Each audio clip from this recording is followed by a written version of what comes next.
Far Cry games have had map editors in them ever since Far Cry Instincts way back in the olden days. They let players make their own maps for single player and even multiplayer using a pretty good set of level creation tools. But it's never been anything quite like this. This week, Ubisoft lifted the lid on the map editor and Far Cry arcade mode that comes as part of their upcoming open world shooter, Far Cry 5. The company published a blog post and a 3-minute video detailing what you'll be able to do with the map editor tools when the game launches on PC, PS4 and Xbox One on March the 27th. Far Cry 5's game world is going to be littered with Far Cry arcade cabinets which players can approach to play on and create user-generated content. You'll be able to play and create maps for solo, co-op and up to 12-player PvP levels. As with most map editors, you'll be able to use Far Cry 5's existing assets, items, buildings, trees, vehicles, whatever, to make any kind of map you want within the game. And that is pretty cool. But this might actually be the game's most important feature for Ubisoft. You see, Ubisoft has this new philosophy lately. They want to keep players playing their games for as long as possible post-release. That's been their business model for pretty much the past couple of years now, moving away from the annual releases of Assassin's Creed to give games more time to breathe and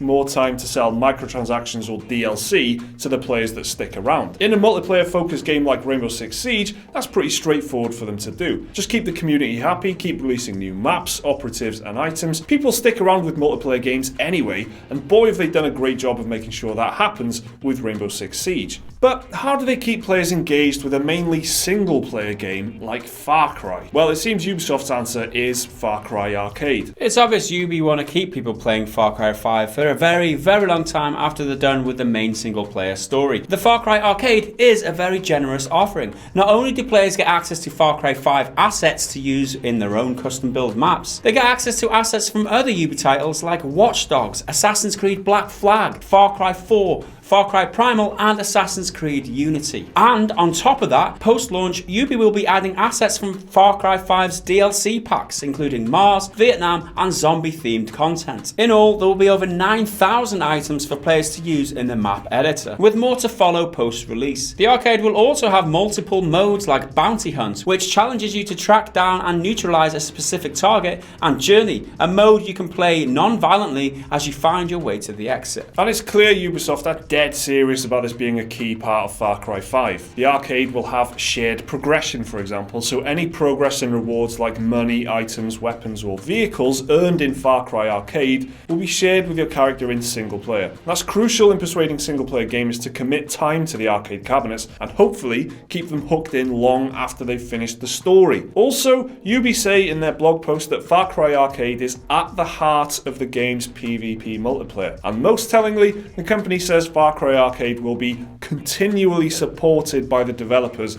who will pick new maps to be featured each week, as well as oversee map jams, contests, tutorial live streams and other activities for map builders. They want players to keep playing all of their games for a long time now, and this is how they plan on doing it with Far Cry 5. I was just watching the trailer at first and I was thinking, yeah, this is a map editor, that's pretty cool, but then you start noticing that there's tall buildings and there's other stuff, there's like piratey themed content, there's stuff that is not going to be in Far Cry 5 in there. That immediately makes it a lot more interesting. And then they're going to be adding the DLC stuff on top of that, so the zombies and Vietnam and Mars content on top of that as well post-launch. So suddenly there's just loads and loads of possibilities in this sandbox creation thing which they want to have a life of its own. It sounds kind of like GTA Online a little bit to me, how they feel like they've got GTA 5 and then GTA Online is its own separate thing. This kind of sounds like that. It's the same old problem, isn't it? How do you keep players playing a single player game for longer than it takes just to do the main campaign? Alright, it's this kind of multiplayer elements in there. People like Bethesda have got this nailed down with Skyrim. I mean, that game is how old now and it's still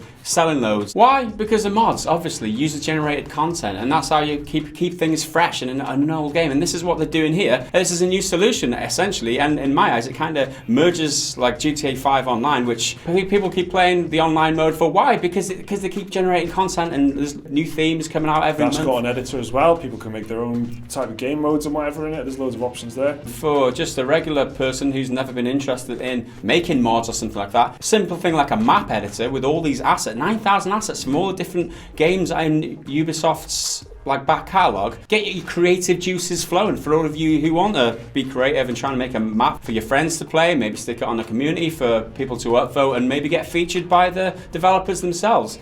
it sounds pretty cool. When they were doing the annual releases with Assassin's Creed especially, they were pouring so much development, thousands of people in some instances, into creating worlds like, Paris and stuff like that. They would just make really detailed recreations of cities and stuff. That game would go out and then that's it. That's the end of it. That's all gone then. It feels like they've woken up to the fact that they can just keep their games alive in a load of creative ways. So with Assassin's Creed Origins, you can go back and there's an educational historical tour mode there. Here they're bringing back those assets and letting people do whatever they want with them. Assassin's Creed Black Flag is how many years old now? It doesn't matter if someone comes in and starts messing around with the assets and having fun with it. It's a game. That's what it's for. They've created these assets, they've created this artwork and these buildings and the layouts and whatever, and now you can bring them into your own maps and have fun with them. So I think this is a smart move, and I hope people pick it up and have a lot of fun with it. And from what we've seen in the trailer as well, you can gain money while you're playing on this additional content, and like in-game currency, which you can then use to unlock skins and stuff like that. So it takes out the need for microtransactions, the content gets generated by the users, and then you earn currency by playing, and then you get to unlock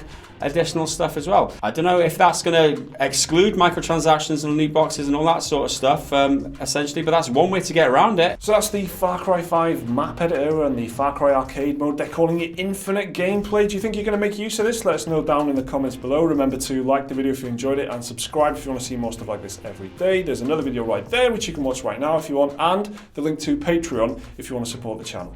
See you next time.